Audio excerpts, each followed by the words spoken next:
So I'm sitting on post today, and I'm talking to my partner who's a brand new paramedic, and he's talking about protocols. And I look at we're sitting at post out in Forest Grove, outside the hospital, right at the corner of 19th and Maple. Yeah. People listening probably won't mean much to, but Yeah, sure. Picturesque, small town.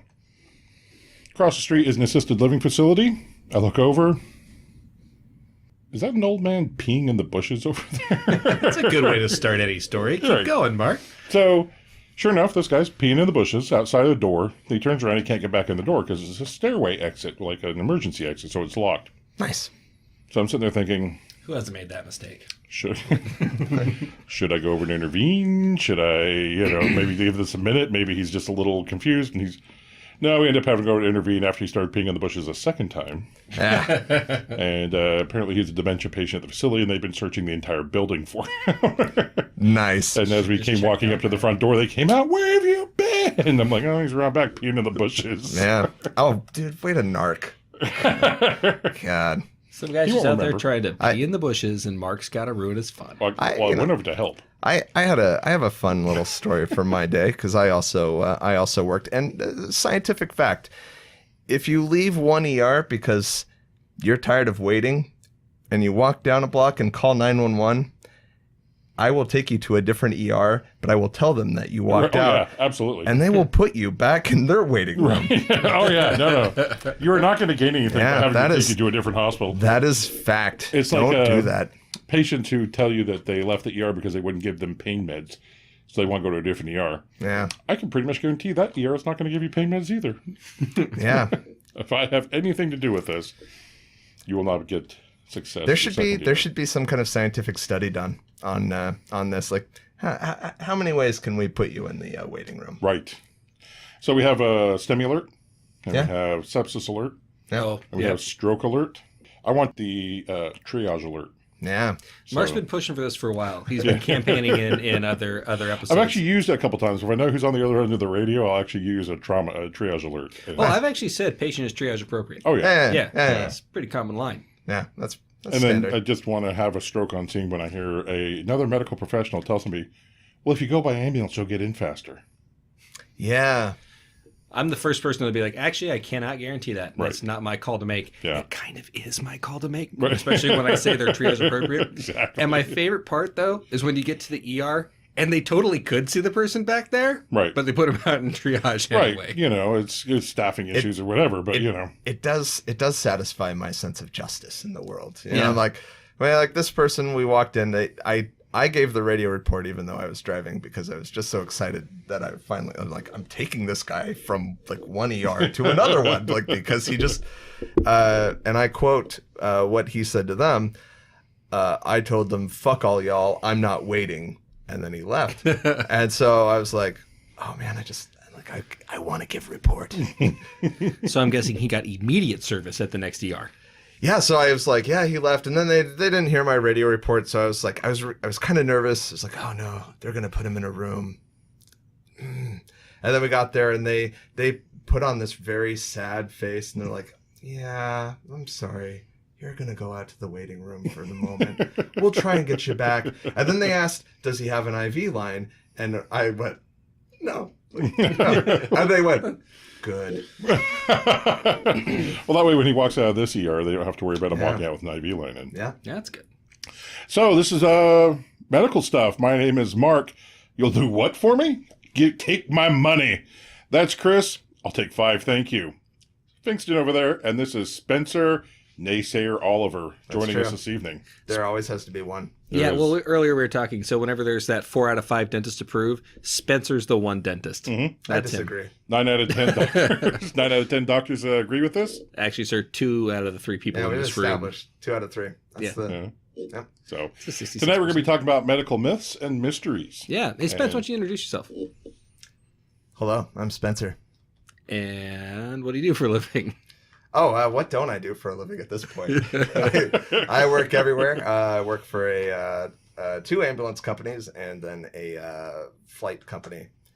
We just, Air medical flight service. air medical flight Right. service. Yeah, I guess that should be. So, I like the story about your son looking at your paycheck and yelling, "Daddy!" Yeah. Fake story, but fun to tell because I'm basically never home. So this is probably how they're going to hear my voice. I love you. So tonight we're going to be talking about some medical myths and mysteries. Mm-hmm. And we're going to start out more talking about which side of the argument you're on, being able to communicate your side with other people. Yeah, there's a lot of information out there, and I think the reason that controversies arise so readily in the health industry is because health is important to us. And when something's so near and dear to us, we tend to take it seriously. So sometimes information comes out, for example, that vaccines cause autism or that something's bad, that it's scary. Yeah, that it's scary, and we want to find out if that's true or not. And that's kind of what today's podcast is going to be about. Everything from alternative treatments to current treatments that are under fire, and how do you sort through that information, and what information's out there right now? What does it mean? When you hear, one of the problems with the bad information is that the news media is horrible about ongoing research. They want something flash in the pan, quick. So you hear on the news stories, study now shows that chocolate makes your hair darker. Yeah. Or something. It's actually funny you bring it up, and I'll bring it up later in the podcast. There's actually someone who intentionally fixed a study about chocolate where it was technically a double-blind placebo-controlled study, but they were able to manipulate other variables to come up with a study that essentially said that chocolate lowered your blood pressure. You lost weight eating dark chocolate. Yeah, and it was put out there, and it was intentionally done to see if they could fool the media. But now, one of the things I do want to point out is that it's not unreasonable to doubt government agencies such as the FDA. It's not unreasonable to doubt pharmaceutical companies. Well, I think historically they've given us reason to doubt them. I mean, everything from, recently, watching the EpiPen price go through the roof to the pharma bro, Martin Shkreli, I think was his name. Yeah, so kind of. Being in the being like a pharmaceutical tech or executive at this point, it seems like the pedophile janitor at a school has an easier time. Right. Getting through. Because there's a lot of questions about, the ethics of marketing drugs to just regular consumers who might not be able to sift through all the data and know what the studies are and know if the studies were done validly. There's a whole lot. Well, any study is going to produce a mass amount of information. Right. And if you're not familiar with how a study's done, or you're not familiar with the terminology, it's like trying to read a contract. It becomes gobbledygook. And so what ends up happening is that the study, if it's legitimate, or even if it's not, is, brought down to a simplistic form. Everybody can understand, but it still doesn't tell you what the study's been doing. Right. And there's also a tendency for pharmaceutical companies, to post only studies that have a positive result for whatever pharmaceutical they're making. For example, we use drugs all the time in our field. And whenever they come out, we always hear they're the latest and greatest. Okay, real quick, we administer drugs. We don't use drugs. Hey, fair to distinguish. That's fair to distingush that. What if we do both? No?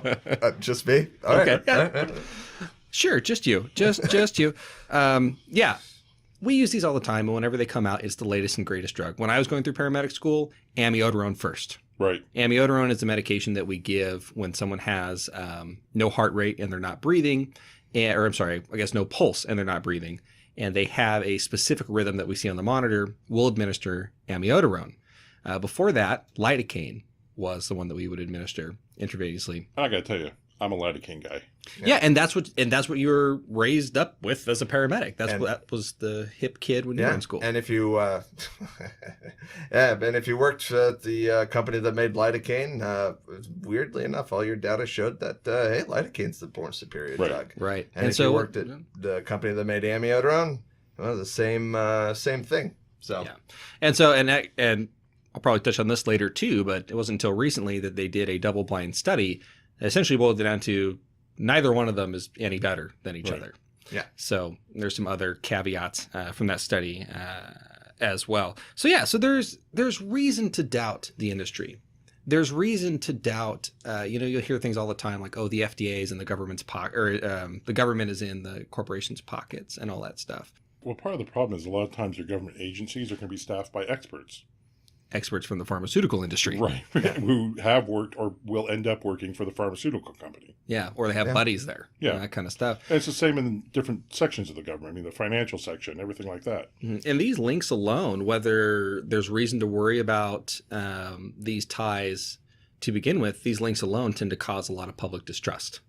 Well, it's not the impropriety necessarily, but the appearance of impropriety that's going to really cast a shadow. Sure. Absolutely. Sure. But I will say this, though, because whenever I hear those things like, oh, you can't trust a study funded by a pharmaceutical company, or you can't trust the FDA, they're in everybody's pocket. My challenge back to you is always this. That's fair. But then what are you replacing that with? And I think too often people fall into a trap of replacing it with almost anything, or what their friend says. So I have a reason, possibly a valid reason, to not trust the Food and Drug Administration or to not trust a pharmaceutical company.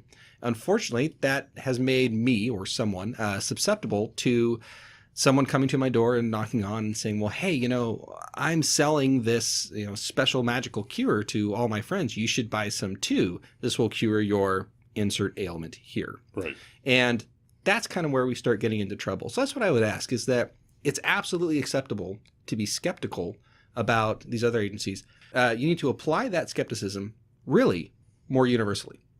I think everybody has a tendency to fall into their own sort of, the identity politics. For myself, my bias is I typically side with the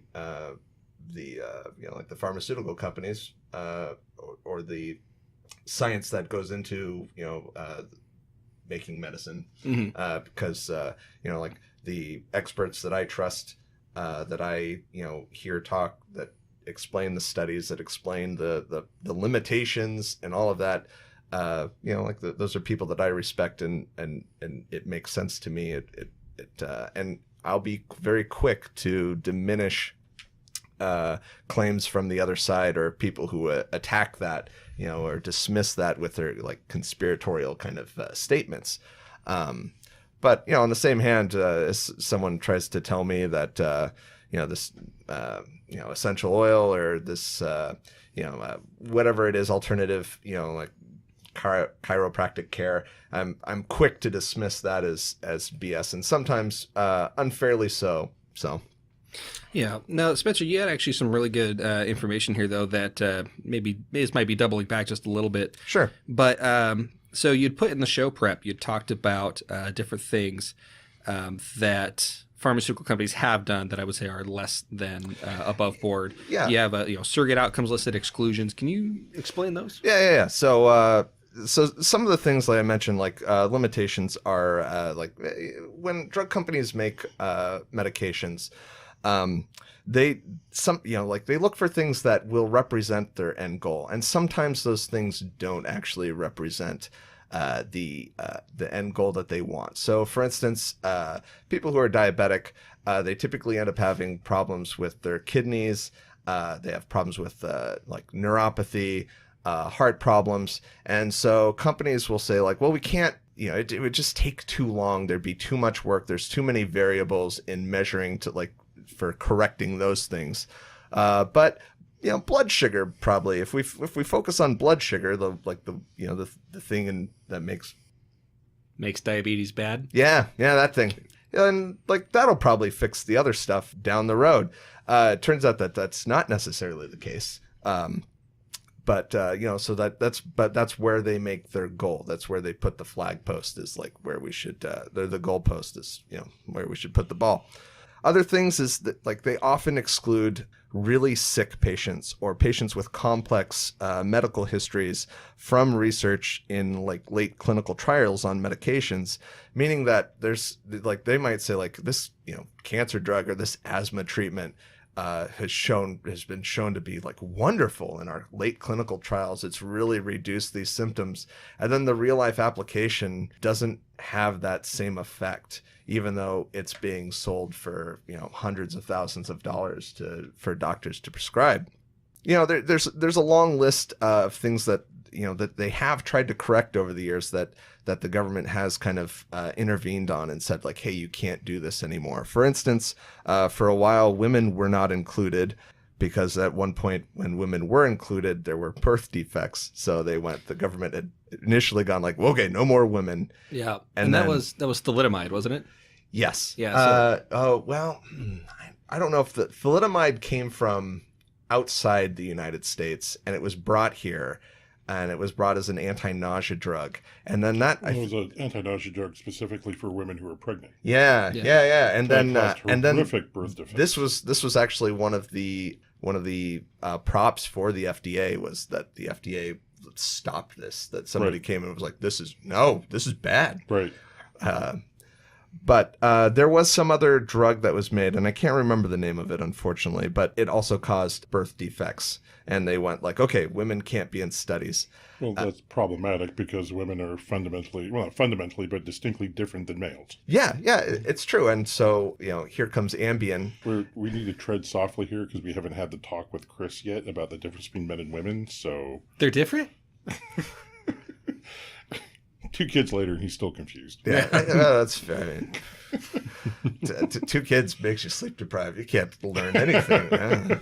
You actually forget what you did know. Quite frankly, I'm not even sure what their names are. They're just here. Talking about these studies, we were talking about amiodarone and lidocaine. Yeah. And we said, okay, well, lidocaine company tested lidocaine, which I'm not even sure. Did they ever actually test lidocaine, or was it more anecdotal? I have no idea. Yeah. I think it was more anecdotal. They tried it. They had a theory that it would work. I've seen it work. Yeah. That's why I'm kind of in the lidocaine camp. So there's not really money out there to fund independent trials. Sure. And so the people that are willing to pay for it are the companies that are trying to make a profit from it. Absolutely. Yeah. And that's where that appearance of impropriety comes in. And there is a measurable effect. There is a bias that they have measured scientifically on research, and they found like, hey, when drug companies test this compared to like when independent reviewers go through, they did find that the results from drug companies tend to be more positive, whereas the independent reviewers typically are less so. And it's not necessarily even that it's bad studies. It's that the way they ask the questions, it may be the way that they're set up. Like if you have paid hundreds of thousands of dollars, or maybe even millions of dollars to develop a drug, you're just sort of, you inherently want that to work and to pay off. And so unintentionally, you could even structure the study to do that. Or the study could be done correctly, but the question the company's asking is not the right question. And I think it's what you were talking about with the blood sugar earlier. Sure. The study may have been done correctly when they were talking about reducing the blood sugar. But they should have been asking a broader question: is this actually going to help the other things that go along with diabetes, like the kidney failure? Which, by the way, we talk about why that is in our renal episode. Exactly. It was a good one. I listened. Yeah. It was actually a very popular one. Actually, you know what? I'm going to naysay that one. No, I wasn't a fan. Yeah, sure, 2 out of 3. So he's 1 out of 3. I mean, in a lot of studies, so thousands of studies are done every year. Mm-hmm. Not just in medicine, across the scientific realm. Yeah. Right. I'm going to make a quick digression here. You ever heard of the Ig Nobel Peace Prize? Yes. Yeah. That is an amazing Yeah. thing. Yeah. Do you know their standard for getting into the competition? You have to beat the duck who... No. We're not going to talk about that one? No, the standard for getting in is it has to be science that makes you laugh and then makes you think. Yeah. Yeah, what Spence was referring to was a very famous Ig Nobel Peace Prize winner, where he witnessed homosexual necrophiliac actions by a mallard duck on another dead mallard duck. Anyway, back to the studies. In the scientific realm, there is a scientific method, and we can touch on that here in a little bit, but generally to become a standard in other realms of science, I'm going to do a study, and then other people have to repeat it. And I find that, personally, to be a little bit lacking in medicine, that this drug company comes out with a brand new drug. They say it's fantastic, and then nobody else really goes and verifies the result. And that's what they call the peer review process. So whenever you hear that a study's been peer reviewed, that's what Mark's referring to. Someone has repeated the study and found the same results, or at least reviewed the methods used by the study. and has found them to fit. Which, strangely enough, that study you were talking about earlier about the chocolate, Yeah. dark chocolate, if they had peer-reviewed that, somebody probably would have gone, Womp wait a womp. minute. Yeah. Something's amiss here. Yeah, well, exactly. And the best part about that dark chocolate study is that they were upfront about everything they did, about all their numbers, their p-values, which we'll talk about p-values, their sample size. They're upfront. But what it was, the headline was just too irresistible for like every morning show in America to just broadcast out there. Yeah, Well, sweetly we'll talk about irresistible. it a little bit more later on when we talk about vaccines and autism. And I was reading an article about. You're getting very proper, Spencer. You look like you're on a talk show right now. Well, it's weird because I'm the only one clothed. So So what they're talking about is that, yes, the initial study that sparked all of this was wrong, and it was flawed, and it was unethical, and it was false. Mm-hmm. But that was only 50% of the problem. The other 50% is the news media and journalists who ran with it. Absolutely, because For years. Oh, and it's a catchy headline. Something that we have all been taking for years is now bad. I mean, that the public appeal to that is huge. I guess now is probably a good time to go ahead and talk about studies. Break them down. Break it down. No freestyling. One of the things I want to point out is actually one of my favorite things. I don't think Neil deGrasse Tyson's the only person to say this, but he's the one I can remember saying He it. sounded best saying it. Yeah, he sounded great saying it. I believe he said it at a commencement speech somewhere. But that is, it is far more important to know how to think versus what to think. Oh, yeah. And one of the things we are going to talk about in this podcast is we're going to talk about some things that you've probably been told that are not supported by studies or facts or really anything aside from just mass hysteria. And we could just tell you what those are, probably will, but that's only going to work until the next, silver-tongued snake oil salesman comes by with the same sort of junk science trying to convince people to buy their product. And so that's why this part of the podcast is super important to me. Yeah. Is these are the things that you got to look for. So first of all, let's real quick. Yeah. Why do we have science? Why do we have the scientific method? So nerds have something to do when there's no women around? so we can have a podcast. Yes, true story. But I think it's important to understand like where the scientific method came from, and that is because we recognize that we are people who see things and see effects and assume that they are related, even though there is no relation to them. Yeah. And it makes sense from like an evolutionary standpoint too. The people who saw grass move and saw like a tiger come through it one time go like, oh yeah, when grass moves, there's a tiger in there. Could be a tiger over there. Yeah. And the people who were skeptical about it got eaten. Yeah. And actually It's a much more straightforward scientific method back then. Yeah. Hashtag science. Jesus Christ. Hashtag tiger. Oh, hashtag tiger science. Hashtag science tiger. I think hashtag grass actually might That is a totally different podcast. Might we get may out do there an a little episode more. about that, Maybe do an episode about hashtag grass another time. but that's another good point you bring up is, and there's another famous scientist, and I'm just totally screwing up on that name because I do not remember it. But his favorite thing is that whenever someone comes up and says, well, I know what I saw, he loves to reply with, no, you don't. You know what you perceived. Right. You know what you thought you saw, but you do not know what you saw. And then they had another interview where they're interviewing the same guy. The interviewer made the comment of, yeah, you really don't know what you saw until you've done the research. And he corrects him again. He goes, no, even when you do a study, you only know the results of the study. Well, Yeah. it depends on what, the results of the study depend on so much on how it's set up. Absolutely. And it depends on how you interpret the results. One of the big things, so let's talk about gluten really quick. I'm not going to get too into gluten, but there's a lot of hubbub about gluten sensitivity and gluten going gluten-free and all that stuff for patients who do not have celiac disease. Celiac disease, by the way, is something where they have a lot of evidence to suggest that gluten is harmful to patients with celiacs. But not a lot of people have celiacs, but there's still a lot of people ditching gluten. And I have a hard time taking celiac seriously. Silly. Oh, I get it. It's like a funny yak. Oh, yeah. yeah. Pun. 2 out of 3 people think that joke sucked. Oh, great. No, I'm the naysayer. Yeah. But yeah, so they have Hashtag science tiger. Jesus. Oh, I love this science tiger stuff. It's bullshit, but I love it. So anyway, yeah. And one of the things that they had found, there was a study that initially came out and said, hey, there might be something to this. They then concluded this study on gluten. It was a double-blind test, and they determined that, well, there actually isn't any correlation between people feeling ill and feeling these symptoms and actually having gluten in their diet. What they did find is that there is a certain protein that is also common in some gluten foods that may be causing these symptoms. However, it required further study.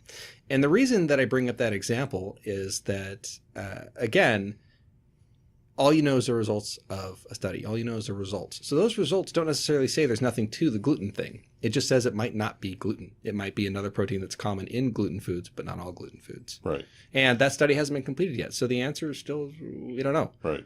So it's still on the wavy grass. Right. Yeah. So one of the things that I've run across is when you're talking to people about these subjects is that people tend to be very entrenched in their beliefs. Sure. Yeah. And there's actually been a study done on this. It's called the Dunning-Kruger effect, not to be confused with the Freddy Krueger effect, which is something completely different. Can't go to sleep. No, I know that one. Exactly. So if I go, because you have 2 kids. Yeah, that's the Freddy Krueger effect. Yeah. And when I do go to sleep, they're in my dreams, chasing me. And when you wake up. This is a concept of where the less you actually know about a subject, the more you're willing to fight for your position in that subject. Okay. Yeah. So this becomes a problem when you try and have conversations about these things, because you may have somebody who is very knowledgeable talking to somebody who has read something on Facebook, saw a sweet meme, yeah, heard about it on a morning news show, yeah, and they take that and run with it, because they will try and fit that into what they know of the world. Yeah. And so then you get Well, I think a good way to break that down, a way that was brought down to me, like, think of a subject that you know a lot about. And usually it's like a trade that you know, right. like, or if you know IT stuff, because I know nothing about computers except that Internet Explorer sometimes works. I always use Internet Explorer every time. Or, like if you're a car guy and you know a lot about cars, I keep bringing things I know nothing about. And then think of like things that other people typically assume about cars or think they know about cars. And like, way more about cars than they do, but they don't even know what they don't know. Right. And that's sort of, people tend to overestimate their knowledge on a subject. Whereas the people who know a lot about a subject kind of realize that there is a deep sea or a deep ocean of information about that subject that they know about. Well, and they tend to underestimate how much they know about it.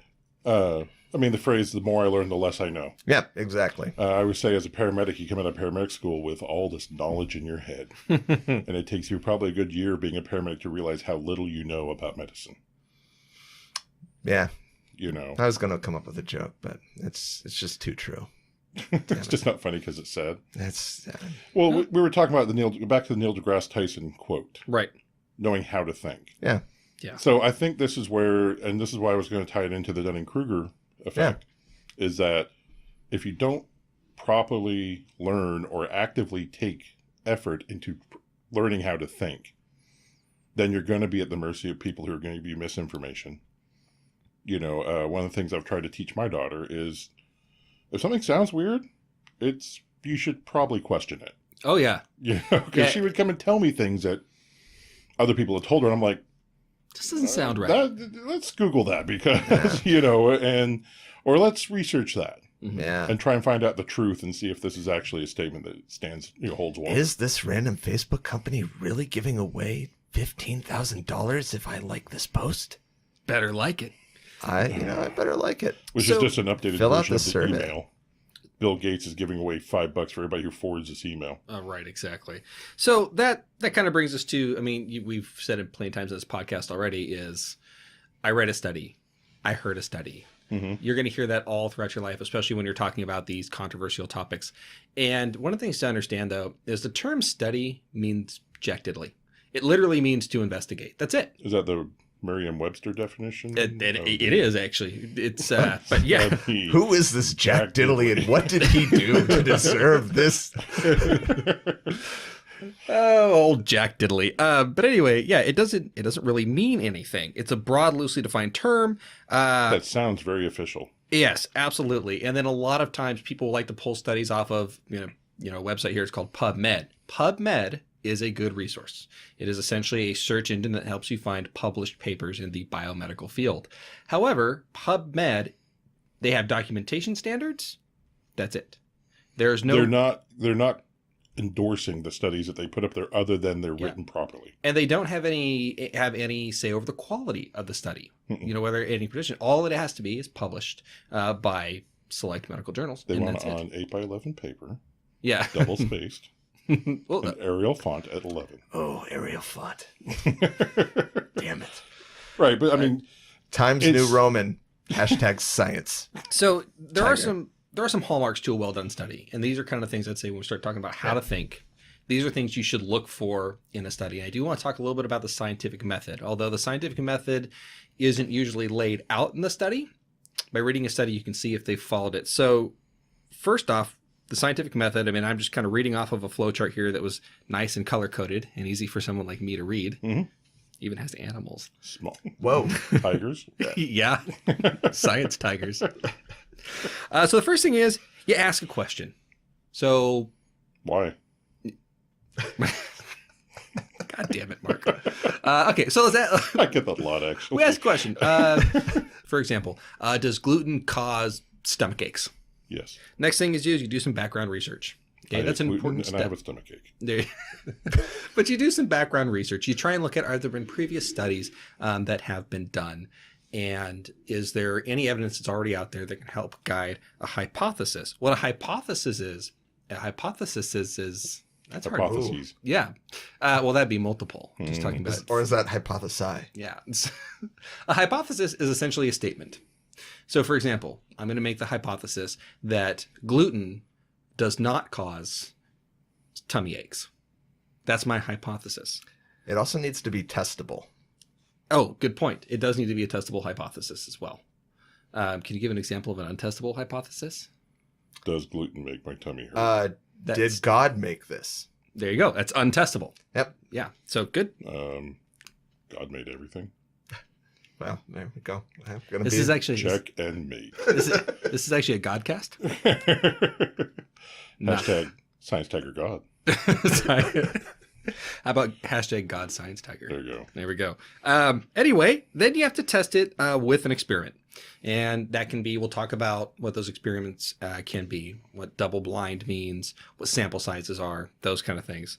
And then you have to make sure your experiment's working. And if it's not working, you troubleshoot your procedure and you redesign your experiment. If it is working, you analyze the data and you draw conclusions. And those conclusions basically boil down to, does it support your hypothesis or not? And then it kind of branches off into two things. The first option is, do the results align with your hypothesis? The next thing you do is you communicate those results. If the results do not align, or they only partially align with your hypothesis, you do two things. First, you still communicate your results.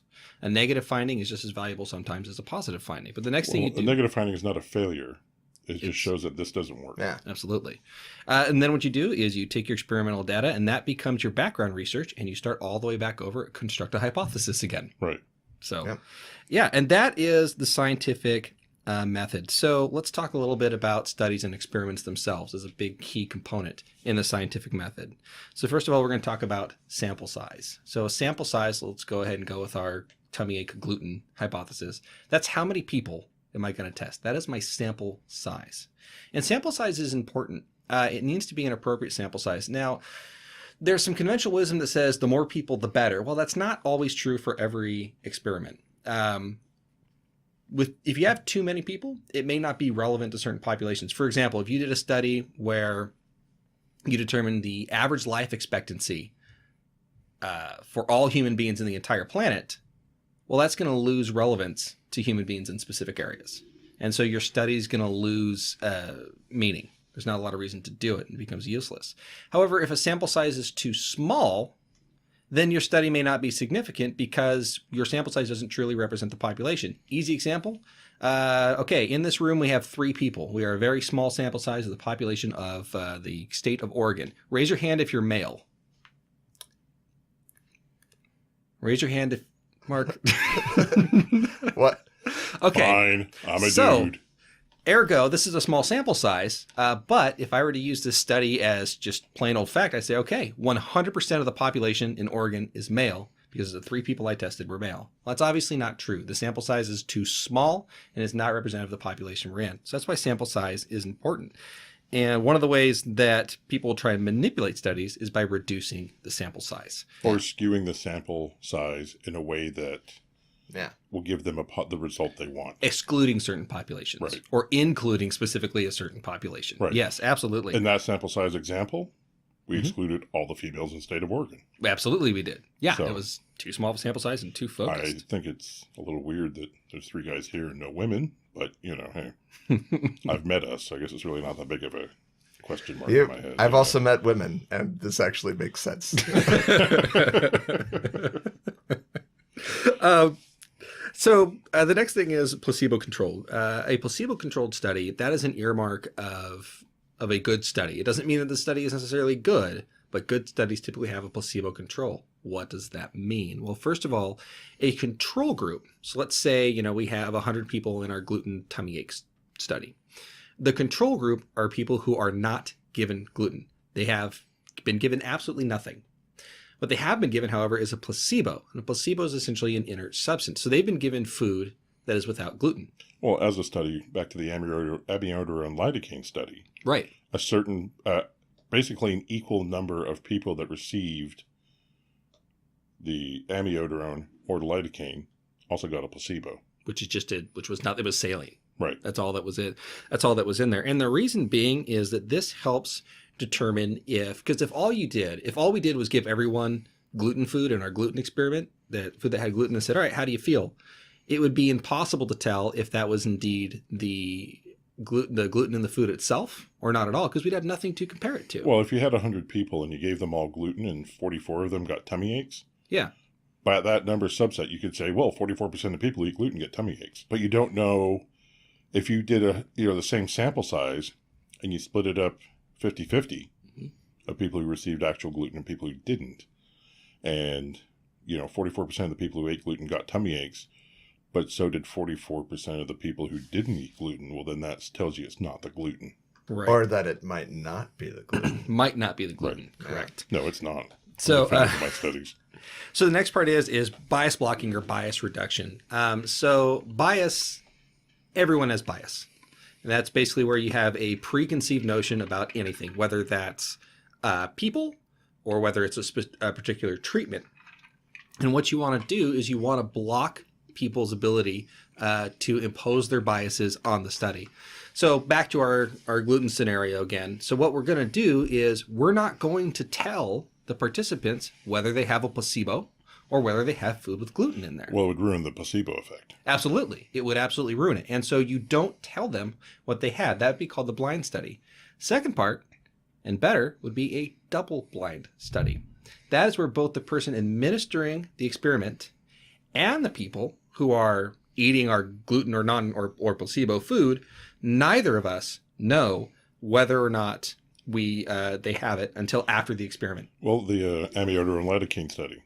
Exactly. We didn't know what we were given. We were given identical boxes that could have anything in it. Yeah. And the only way they were identifiable from each other was by a number. Yeah. So that they could go back to the study. People running the study could get these numbers back, and they say, okay, well, that number was an amiodarone, well, that number was, and then they could actually have that double-blind study. And the reason being is, so let's say you're conducting an experiment and you really, really, really believe that gluten causes tummy aches, and you know which people have been given gluten and which people have not been given gluten. There's a possibility that through your biases, subconsciously, I'm not even saying this is intentional, but subconsciously through your own biases, that you inherently skew the results or you ignore. You guys holding hands is not going to distract me. I mean, really, that is nice. God damn it. Oh, you're never coming back to this podcast again. Anyway. I gave you #ScienceTiger. That's a good point. I don't know. I feel Mark kind of gave you the layup on that one, though. I'll take the assist. There you go. Yeah. Perfect. Anyway. Long story short, Spencer, you're nothing without us. So, anyway, moving on. Do you know who we are? Yeah. We have a podcast. Yeah. It's true. There's a good chance that 500-ish people are going to listen to this. That is an impressive sample size. In the world. Yeah. Yeah. I mean, like, seriously, from South Africa to here. Like, that's... I can't even get By the way, two- what's up, South Africa? I can't even get my 2 kids Welcome to listen to the me, party. So, yeah. South Africa is actually our number 2 country behind the U.S. Yeah. Thanks, Canada. Right. Aren't you Canadian? I Don't know. you have, like, ties? Well, you can tell because he's left-handed. Okay. People down in America don't listen to me. Why would the people in Canada? We actually made fun of Mounties in one of our episodes, so we think we burned that market. We probably had some listeners, and they're like, oh, fuck them. Yeah, that accent's not going to help our cause at all, I got to tell you. Hey there, don't you know? Let's go to a different podcast. So anyway, They said back to the studies. They said sorry before they went to it. Sorry, medical stuff, not you today. We love you, Canada. Back to the podcast. Right. So exactly. So your biases can come out. You can ignore numbers or forget numbers, and you can skew things subconsciously or consciously if you're aware of whether or not you're giving someone placebo or not. And likewise, so can the patients. Or not the patients, I'm sorry. The depending on the study, maybe patients, but so can the study participants. If they know if they're been given gluten food or non-gluten food or placebo, It may affect their answer. Yeah, their It can affect expectation of the outcome might affect the outcome. Absolutely. So that's why having a double-blind study is important. So next thing I'm going to talk about is it's kind of a difficult concept, but it's called p-value. And even in my notes on the show prep, I just wrote WTF is p-value. Well, so p-value, it is a number between 0 and 1 that is the likelihood that your findings are due to chance or coincidence. The higher the number, the more likelihood that your findings are due to chance. For example, our 3 guys in this room experiment, this has a very high p-value. In other words, the results that we're getting from our experiment is far more likely as a result of coincidence than it is an actual useful result in terms of the study. So there are ways to calculate p-value. In fact, if you go to WikiHow and just look for calculating p-value, it has a beautiful, very well done sample experiment involving cars and speeding tickets and pictures to show you how to calculate p-value. It's just not going to translate well over the air. There's a lot of math involved. Generally speaking, you look for a p-value. So if you're reading a study, usually if it's done properly, at some point the p-value will be disclosed in the study. The ALPS study, the amiodarone lidocaine placebo study we've referenced several times, has this p-value in there. What was it? And it's like 0.003, which is really low, which is good. Mm-hmm. Generally, it's supposed to be below 0.05. That's the p-value that people generally target for, but that's dependent upon the experiment itself. And that can change. Nice 3 significant digits there, by the way. Do you like that? Mm-hmm. Yeah. Biggie. So anyway, so what does that mean? I mean, it's kind of a confusing concept at this point. So let's say we are a shifty snake oil salesman. We've got some shifty product that we want to sell, and we really want a study to work, but we want the study to otherwise appear believable. I'm going to throw a grenade here. Go for it. Copper wristbands. That's grenade accepted. Let's throw that one or any power bracelet. There's tons of them out there now where you wear a magnetic bracelet around your wrist and it allegedly makes you stronger or perform better. They've been debunked time and time again. They're usually actually just bands of silicone that are being sold. But anyway, so yeah, let's say we're trying to sell those. But what we really want is we want to be able to say that our product will make you healthier. And we know that even if our product is bogus, there is an off chance that by pure luck, a study, if designed correctly, could show that it does something. So think of finding that something as winning the lottery. Dark chocolate makes you slim. Perfect. That is the perfect example, actually. So each time you test something in a group, it's like buying a lottery ticket to win that lottery. The more tickets you buy, the more chances you have to win. So if we take our sample group and we were to only test, say, perceived stamina, and it was a miss, well, we're out of luck. But if we check their stamina, their blood pressure, their heart rate, their respiratory rate, their cognitive ability, etc., we keep going, we have a higher chance of one of those hitting by coincidence alone. So the more times we try, the more lottery tickets we buy, the more chances we have to win. And it gets even better if you reduce your sample size. Right. So if you have a small sample size, say 10 people, and one of them hits, so crap, this study shows 10% of people show improvement. It might be worth buying this now. Right. Or if 2 of them. But the problem is because the sample size was small and you tested many, many, many, many different things, you had a lot of lottery tickets for a very small pool. Well, it doesn't show a good cross-section of the population. Absolutely not. And it's one way that people can manipulate studies. Well, I mean, a perfect example of this is political polls. Okay. You know, well, this poll says that 43% of Americans like this. No, 43% of the people who you called like this because your sample size may have been 1,000 people. And they may only call in certain areas. Right. They can manipulate it that way. But I mean, even if your sample size is 1,000 people and you're trying to make that represent the 330 million people in the country, that just doesn't add up. But you can adjust, you can, like we talked about, sample size, or depending on what you're testing, you can affect your outcome of your study. And this is an important thing to note right there. So you could have a double-blind, placebo-controlled study. So on the surface, this sounds good. But if you reduce the sample size and increase the number of things you test for, that can skew the study and still make the study seem fairly legitimate. Let's talk about that chocolate example. We've alluded to it a couple times in the past about this dark chocolate. Was it dark chocolate makes you... dark chocolate makes you lose weight. Lose weight. Yeah, it makes you lose weight. I've tried it, does not.